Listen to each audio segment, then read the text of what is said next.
ಇಲ್ಲಿ ನಮ್ಮ ಕ್ರಮ ಸಂಖ್ಯೆ ನಂಬರ್ 1 ಆಕ್ಚುಲಿ ಇಲ್ಲಿ ಬರಬೇಕು. ಹೌದು, ಈ ಕಡೆ ಬರಬೇಕು. ಮಿಷಿನ್ EVM ಮಿಷಿನ್ ಇಲ್ಲಿ ಬರಬೇಕು. ಬಟ್ 17 ಕ್ರಮ ಸಂಖ್ಯೆ ನಂಬರ್ ಏನಿದೆ ಅದನ್ನ ಲೆಫ್ಟ್ಗೆ ಇಟ್ಟುಬಿಟ್ಟಿದ್ದಾರೆ. ಅಲ್ಲ, ಕಾಮನ್ ಪ್ರೊಸೀಜರ್ ಫಸ್ಟ್ ಒಂದು ಸೀರಿಯಲ್ ನಂಬರ್ ಪ್ರಕಾರ ಲೆಫ್ಟ್ ಫಸ್ಟ್ ಇರುತ್ತೆ, ರೈಟ್ ಸೆಕೆಂಡ್ ಇರುತ್ತೆ. ನಾನು ನೋಡಿರೋ ಸೊ ಹಂಗಾಗಿ ಇದೊಂದು ಬೆಳಗ್ಗೆನೆ ಬಂತು ಆಕ್ಚುಲಿ ಸುದ್ದಿ. ಸೊ ಇದು ವಾರ್ಡ್ ನಂಬರ್ 4 ಅಲ್ಲಿ ಈಗ ತಾಲೂಕು ಅಧ್ಯಕ್ಷರು ಹೋಗಿದ್ದಾರೆ ನಮ್ಮ ಜಯಮುತ್ತು ಅವರು. ಈಗೇನೋ ವಿಚಾರ ಒಂದು ಸ್ವಲ್ಪ ಗಮನಕ್ಕೆ ಬಂದ್ಮೇಲೆ ಆಮೇಲೆ ನನಗೆ ಸ್ವಲ್ಪ ಆತಂಕ ಆಯಿತು.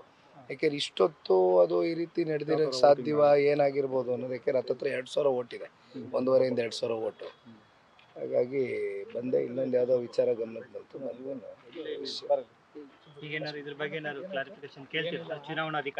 ಅಲ್ಲ, ಕೇಳಬೇಕಾಗ್ತದೆ 100%. ಸರ್, ಈಗ EVM ಸಮಸ್ಯೆ ಅಂತ ಹೇಳಿ ಒಂದಷ್ಟು ಗೊಂದಲಗಳಾಗಿತ್ತು. ತಾವು ಕೂಡ ಅಧಿಕಾರಿಗಳನ್ನು ಭೇಟಿ ಮಾಡಿದ್ರಿ, ಜೊತೆಗೆ ಮಾಹಿತಿ ಕೂಡ ಪಡ್ಕೊಂಡ್ರಿ. ಏನಾಗಿದೆ ಸರ್ ಆಕ್ಚುಲಿ? ಈಗ ನನಗೆ ಒಂದು 2-3 ಕಡೆಯಿಂದ ಬೆಳಗ್ಗೆನೆ ಮನೆ 8 ಗಂಟೆಗೆ ಬಿಡಬೇಕಾರೇನೆ ಈಗ ಜಸ್ಟ್ ನಿಮಗೆ ನಾನೇನು ತೋರಿಸ್ದೆ EVM ಮಿಷಿನು, ಕ್ರಮ ಸಂಖ್ಯೆ ನಂಬರ್ 1 ಇರುವಂಥ EVM ಮಿಷಿನ್ ಫಸ್ಟ್ ಬರುತ್ತೆ. 16ವರೆಗೂ ಕ್ರಮ ಸಂಖ್ಯೆ ನಂಬರ್ ಇದೆ. ಸೆಕೆಂಡು 17ಇಂದ ಶುರು ಆಗುತ್ತೆ. ಸೊ ದಟ್ಸ್ ಹಿಂಗೆ ಬಂದು ಹಿಂಗೆ ಬರುತ್ತೆ ನಿಮಗೆ. ಕ್ರಮ ಸಂಖ್ಯೆ ನಂಬರ್ ಫಸ್ಟ್ ಇಲ್ಲಿ ಬರುತ್ತೆ, 17 ಇಲ್ಲಿ ಬರುತ್ತೆ. ಬಟ್ ಏನಾಗಿ ಅದ್ಲ ಬದಲಿ ಆಗಿದೆ. ಸೊ ಈ ವಿಚಾರಕ್ಕೆ ಸಂಬಂಧಪಟ್ಟಿದ್ದು ಇಲ್ಲಿ ಫೋಟೋ ಇದೆ. ಅದಕ್ಕೋಸ್ಕರ ಬೆಳಗ್ಗೆನೆ ನನಗೊಂದು ಸ್ವಲ್ಪ ಆತಂಕ ಆಯಿತು. ಇದರಿಂದ ನಿಮಗೆ ಸಮಸ್ಯೆ ಉಂಟಾಗ್ಬೋದಾ ಸರ್? ಅಲ್ಲ, ಈಗ ಬೇಸಿಕಲಿ ಏನಾಗುತ್ತೆ, ಈಗ ಯಾರೇ ಓಟ್ ಹಾಕಕ್ಕೆ ಹೋದ್ರೂ ಫಸ್ಟ್ ಪ್ರಿಫರೆನ್ಸ್ ಬಂದು ನಂಬರ್ 1 ನಂಬರ್ 2 ಅಂತ ನಾವು ಕ್ರಮ ಸಂಖ್ಯೆ ಹೇಳ್ಕೊಂಡು ಬಂದಿರ್ತೀವಿ.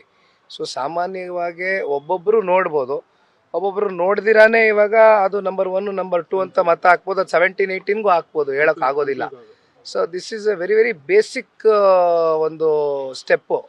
ಇದನ್ನು ಈ ರೀತಿ ಆದಂಥ ಸಂದರ್ಭದಲ್ಲಿ ಸಾಮಾನ್ಯವಾಗಿ ಒಬ್ಬ ಕ್ಯಾಂಡಿಡೇಟ್ಗೆ ಒಂದು ಆತಂಕ ಆಗೇ ಆಗುತ್ತೆ. ಅದಕ್ಕೆ ನೋಡೋಣ, ನಮ್ಮ ತಾಲೂಕು ಅಧ್ಯಕ್ಷರು ಹೋಗಿದ್ದಾರೆ ವಾರ್ಡ್ ನಂಬರ್ 4. ಖಂಡಿತ ಮಾತಾಡ್ತೀನಿ. ಅದೇನಂತ ವಿಚಾರ ಕೂಡಲೇ ಹೊರಡ್ತೀನಿ ನಾನು ಕೂಡ ಟೌನ್ಗೆ. ಇಲ್ಲಿ ಮಂಗಳೂರಿನಲ್ಲೂ ಕೂಡ ನಮಗೆ ಸೀನಣ್ಣ ಅಂತ ಇವರು ಎಲ್ಲ ಎಜುಕೇಟೆಡ್ಸು. ಸೊ ಹಾಗಾಗಿ ಇಲ್ಲಿ ತಿಳುವಳಿಕೆ ಇರುವಂಥ ಜನ ಜೊತೆಲಿ ಅವರ ಬಹುಶಃ ಅವರು ಒತ್ತಿದಾಗ 1ಗೆ ಬಿತ್ತು, ಅವರ ಮನೆಯವರು ಒತ್ತಿದಾಗ ಅದು ಬೇರೆ ಕಡೆ ಎಲ್ಲ ಶಿಫ್ಟ್ ಆಯಿತು ಅಂದರು ಅಂತ ಹೇಳ್ತಾ ಇದ್ದಾರೆ. ಅದಕ್ಕೆ ಆ ರೀತಿ ಆಗಲಾರ್ದು ಅಂತ ಅವರು ಕೂಡ ಕ್ಲಾರಿಫಿಕೇಶನ್ ಕೊಡ್ಲಿಕ್ಕೆ ಟ್ರೈ ಮಾಡಿದರು.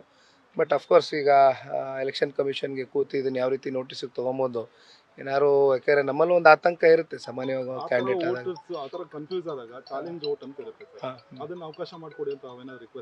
ಅಲ್ಲ, ಮಾತಾಡ್ತೀನಿ ಅದಕ್ಕೆ ಈಗ ಹೋಗಿ ಈ ಕೂಡಲೇ. ಇಲ್ಲಿ ಚಾಲೆಂಜ್ ವೋಟ್ ಅಂತ ಇರುತ್ತೆ, ಅದಕ್ಕೆ ಆಪ್ಷನ್ನು ಇದೆ. ಬಿಕಾಸ್ ನಾನು ಮಾತಾಡಿದೆ ಆಫೀಸರ್ ಹತ್ರ ಈಗ. ಸೊ ಆಪ್ಷನ್ನು ಹೇಳಿದ್ರು, ಅದು ಏನು ಅಂತ ಕುತ್ಕೊಂಡು ಚರ್ಚೆ ಮಾಡ್ಕೊಂಡು ಈ ಕೂಡಲೇ ಯಾವ್ದಾದ್ರು ಒಂದು ತೀರ್ಮಾನಕ್ಕೆ ಬರ್ತೀವಿ. ಓಕೆ.